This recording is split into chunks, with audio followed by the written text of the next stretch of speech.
Radio Lomé, il est 12h30.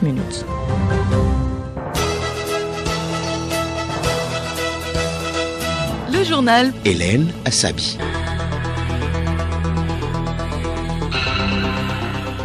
Mesdames et messieurs, bonjour. Merci de rester avec nous pour ce journal. Au sommaire, les populations d'Afanya ont un nouveau marché moderne. Le joyau a été inauguré samedi dernier. Ce don du chef de l'État vise à accompagner le processus de mise en place et de gestion des infrastructures socio-collectives des communes à la base. Mieux rédiger un plan d'affaires dans le domaine agricole, une formation de jeunes entrepreneurs se tient à cet effet depuis ce matin à Tchévier. Les Nations Unies ont décrété chaque 13 novembre Journée mondiale de la pauvreté. Quels sont les signes visibles de la pauvreté? Des précisions à suivre dans ce journal. Et puis le magazine des sports de 13h sera essentiellement consacré aux éperviers déjà en terre tunisienne, aux championnats nationaux de skate et à la D1 Lonato.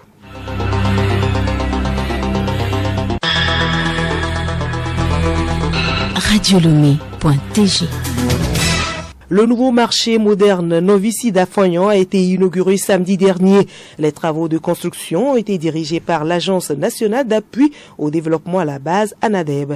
La construction s'inscrit dans le cadre du programme de soutien aux micro-projets d'infrastructures communautaires et ce don du chef de l'État, Faure Essoz-Mlanya-Singbe, vise à accompagner le processus de mise en place et de gestion des infrastructures socio-collectives des communes à la base. Solim Lemon. C'est grâce aux efforts du chef de l'État que l'Agence nationale d'appui au développement à la base ANADEB a pu construire le nouveau marché. Il a coûté plus de 233 millions de francs CFA. Mazalo Katanga, directrice générale de l'ANADEB. Le site qui abrite ces ouvrages a une superficie de 2,5 hectares. Il compte aujourd'hui 12 hangars, dont 2 de type communal, un bloc de 5 boutiques, 2 magasins de stockage, un bloc de latrines moderne, un dépotoir intermédiaire, un abri de volailles et de bétail, un bloc administratif, une clôture de la façade, un forage photovoltaïque. Togbi Tchahold Ahonsou 6, chef canton d'Afanya-Gleta, se réjouit du don du chef de l'État à sa population. Le rêve de toute une population est devenu réalité. Cette imposante infrastructure à Afanya constitue la preuve éloquente que de nombreux ouvrages réalisés dans le cadre du mandat social de son Excellence, M. Faure Essoz-Mlanya-Singbe, à qui nous réitérons les différentes gratitudes et reconnaissances de toutes les populations de Bamono, grâce à ce nouveau marché, nos sœurs et épouses vont pouvoir vaquer avec quiétude et sérénité aux activités économiques, sources de revenus et de richesses pour toute la population de la préfecture. Le ministre de l'administration territoriale, Awate Hodabalo, a représenté le chef de l'État à cette inauguration. Il a saisi l'occasion pour appeler la population à la vigilance face à l'extrémisme violent.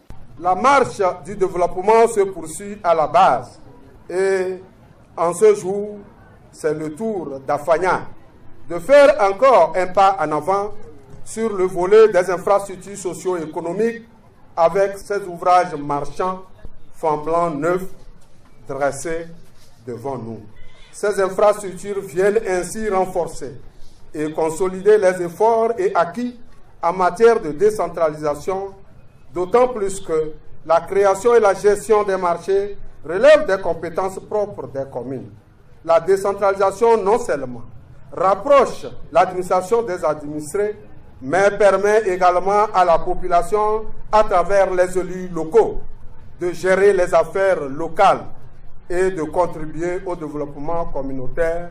Après la coupure du ruban, la délégation ministérielle a symboliquement mis en terre des plans sur le site du marché.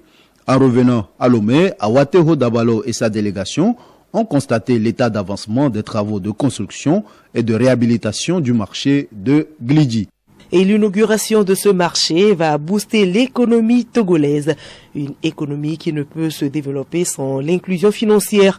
Et pour la croissance économique de son pays, le chef de l'État Faure Gnassingbé a engagé plusieurs projets pour le bien-être des Togolais. Retour sur ces différents projets et leurs avantages dans ce dossier de Léontine Atogima. Que ce soit FNFI, Novici ou encore les filets sociaux et services de base, tous ces produits permettent aux couches vulnérables qui ne peuvent bénéficier de l'accompagnement des systèmes bancaires classiques d'accéder à des fonds pour accroître leurs activités commerciales. Les microfinances, connaissant l'enjeu, ouvrent leurs portes aux très petites et moyennes entreprises. Magloire Thievi, promoteur de la finance inclusive. Des groupes organisés de femmes et des hommes qui n'ont pas les moyens d'aller faire des dépôts auprès des banques pour faire des crédits. Nous leur donnons des crédits en groupe et ils font des cautions solidaires. Il suffit que la personne ait une vision d'entreprendre quelque chose. Il a un produit à sa disposition auprès d'une microfinance que cette dernière va approcher. Personne n'est exclu auprès d'une institution de microfinance ou bien dans le monde de la microfinance. Les bénéficiaires reconnaissantes témoignent des avantages de la finance inclusive. On a commencé avec la FNFI, 30 000 francs. Après, 100 000. Tu prends 30 000 francs, tu paies 4 fois. On te donne l'attestation de bon paiement dans la microfinance dans laquelle tu as pris l'argent. C'est à base de ça que tu vas prendre FEBECEF, qui est 1 million à 10 millions si tu paies normalement. Je suis contente. Nous pouvons commencer une activité. J'ai pris 30 000, j'ai payé. Après 30 000, j'ai pris 50 000 et maintenant c'est 100 000. Ça nous aide beaucoup même. Avec ce fonds, je vais me relancer, surtout la foire internationale qui commence. Je vais le payer les matériels et augmenter aussi mon capital. Grâce à ces résultats, dans la zone UEMOA, le Togo est le pays qui a la progression la plus forte et constante. En parlant toujours de l'économie, l'Afrique se veut une industrie financière. Le continent est à la quête d'une résilience face aux différentes crises mondiales. L'AFIS, le sommet africain sur l'industrie financière, réunit depuis 2 ans les experts du monde financier pour des solutions durables. La réussite de ce projet dépendra de la solidarité entre les États et les institutions financières. Nous vous retrouvons Léontine Atogima. Seule la coopération nous mènera à la ligne finale, a déclaré à l'édition 2022 l'ancien directeur général du groupe Ecobank Ade Ayeyemi, pour dire que les institutions bancaires, les sociétés de télécommunications et les fintech doivent s'unir pour révolutionner les économies africaines.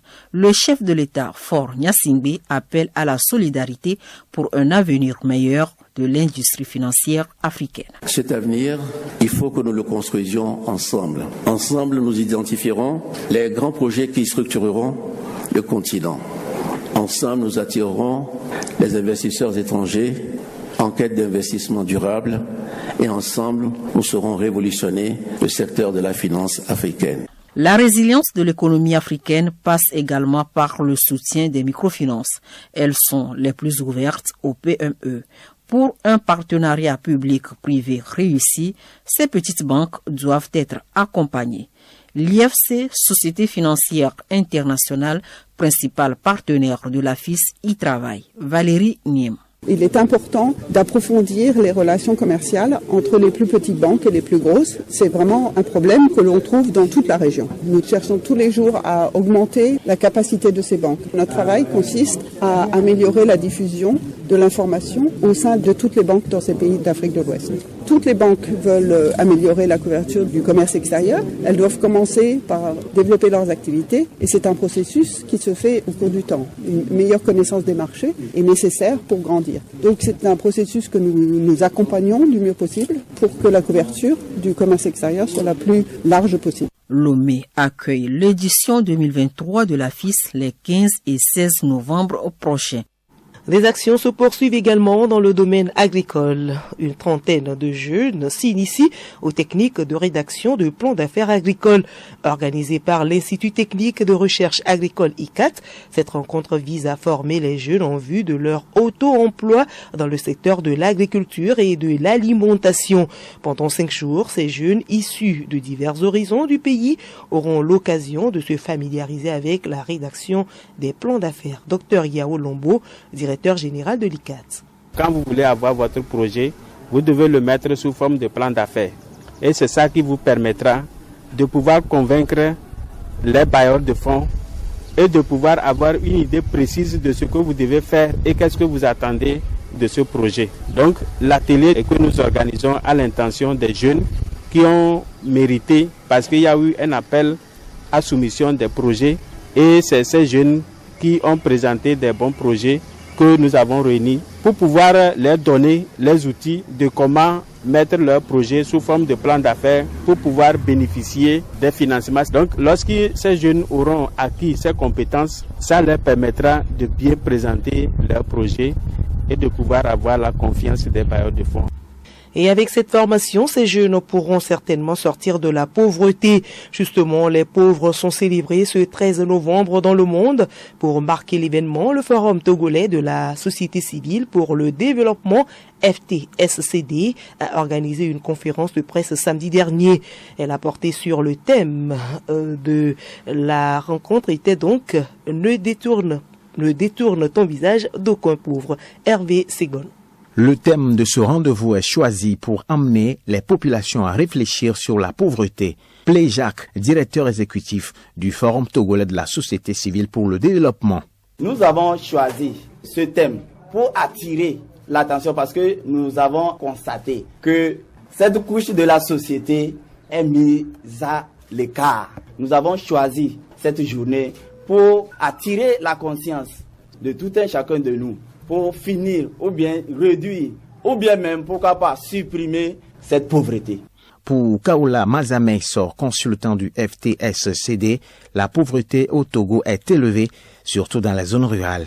Une situation engendrée par l'inégalité et la corruption. Le consultant propose l'agriculture comme solution. Pour pouvoir diminuer la pauvreté, il faut, dans les milieux ruraux, mener surtout la modernisation de l'agriculture. Si on arrivait à moderniser l'agriculture, on pouvait sortir de la pauvreté. Puisque dans les zones rurales, les gens n'arrivent pas à subvenir à leurs besoins. Peut-être ils sont mal nourris, ils n'arrivent pas à dépenser quand ils sont un peu malades.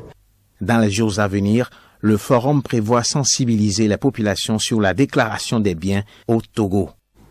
La journée mondiale de la pauvreté, il faut le signaler, est voulue par le pape François. Elle marque un signe record de la 7e fois cette année. Il existe plusieurs approches pour aborder et comprendre la pauvreté dans les sociétés, d'une société à l'autre et dans le temps. Quels peuvent être les critères visibles de la pauvreté? Dossier signé Juliette Camden. Certains spécialistes des sciences sociales, comme les économistes, s'appuient presque exclusivement sur les revenus, la consommation et, dans une certaine mesure, la qualité de vie en tant qu'indicateur direct ou indirect pour saisir et mesurer le degré de pauvreté et de bien-être d'une personne. Pour d'autres spécialistes, la pauvreté est liée au manque de capacités individuelles, telles que l'éducation ou la santé. D'autres encore, en particulier les sociologues et anthropologues, se concentrent sur les facteurs sociaux, comportementaux et politiques de la qualité de vie. Les études sur la pauvreté ont adopté ces 3 critères de définition et de mesure que l'on peut résumer en gros au bien-être économique, aux capacités et à l'exclusion sociale. Vu donc la complexité de la définition de ce qu'est la pauvreté réellement, on pourra plancher sur le logement, la manière dont une personne se soigne, son mode de déplacement et le style vestimentaire. Au final, est-ce que la pauvreté ne serait-elle pas un état d'esprit? Et vraiment, Juliette, et justement selon les statistiques de la Banque mondiale, toute personne qui dépense moins de 1000 francs CFA par jour est pauvre. Move Africa Togo rassure ses clients. Le réseau téléphonique a organisé jeudi dernier à Lomé une conférence de presse. Au cours des échanges, des questions ont porté sur l'indisponibilité du service Flouze du 19 au 24 octobre dernier. Hervé Segon. Durant ces 6 jours, retirer ou envoyer de l'argent n'était pas possible pour les envoyés de Move Africa. Qu'est-ce qui s'est réellement passé? Hervé Clousset, chef division marketing, évoque toute une série de soucis dont les causes sont méconnues jusqu'alors. C'est plusieurs plateformes qui ont été touchées, ont été carrément isolées et le travail d'expertise continue sur ces équipements. Des rapports seront produits dans les jours à venir et si nous avons l'occasion, nous allons revenir pour nous dire que tout ce qui a été rapport, tout ce qui est produit par les différentes entités ont relevé qu'il y a eu tel. Donc, et les expertises sont en train de continuer. Dès que nous aurons l'occasion, nous allons revenir pour vous donner la précision sur tout ce qui s'est passé. Ces dommages ont touché le service messagerie habituel. Move Africa Togo a déjà pris des dispositions pour satisfaire ses abonnés. Hervé Clousset martèle. Le mobile money étant délicat, ce n'est pas un service qu'on remet en quelques minutes sur sa plateforme. Donc il fallait procéder progressivement pour s'assurer que tout est en place avant de pouvoir lancer les autres services. Donc c'est ce que nous nous sommes évertués à faire techniquement, physiquement, commercialement sur ces jours-là qui sont passés. Nous continuons par le faire. Les services ont été ouverts progressivement et nous prenons aussi les dispositions pour que ce genre d'incident ne se reproduise plus. Selon les mots de Tabiré Abdella, directeur général de Move Africa, les fonds des abonnés sont sauvegardés. Ces derniers bénéficient déjà des gestes gratuits sur certains services. Nous allons à présent au Mali où la bataille se poursuit pour le contrôle de Kidal. L'armée malienne a engagé un combat contre la coalition qui occupe la ville depuis 2012. À Madagascar, à 4 jours de l'élection prévue jeudi prochain, André Rajoelina, le président sortant, a tenu son dernier meeting hier après avoir taclé ses opposants, dont le collectif des 10 qui demande l'annulation du scrutin. Le candidat Orange a vanté son bilan de bâtisseur et a donc promis de faire plus dans le social. Les titres du magazine des sports à 13h pour boucler ce journal. Fin du championnat national de skate à Lomé. 87 athlètes venus de 5 clubs ont compétit dans 5 épreuves. Couteur Félix rafle 4 médailles sur 6 épreuves. 4e journée de la D1 Lonato. Gomido intraitable sur 4 matchs. Il garde le fauteuil de leader en battant hier à Sokolé, Semassi de Sokolé 2-1. Et sur le continent, le Mamelodi Sendour remporte la première édition de la Ligue africaine.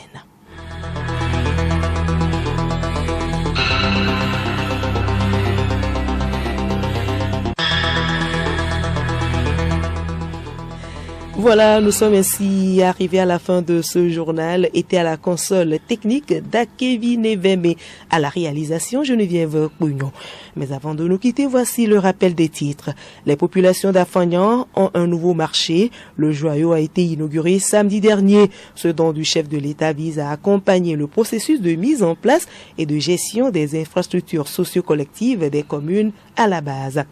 Mieux rédiger un plan d'affaires dans le domaine agricole. Une formation de jeunes entrepreneurs se tient à cet effet depuis ce matin à Thiviers. Et puis les Nations Unies ont décrété chaque 13 novembre Journée mondiale de la pauvreté. Dans ce journal, vous avez eu quelques signes visibles de la pauvreté.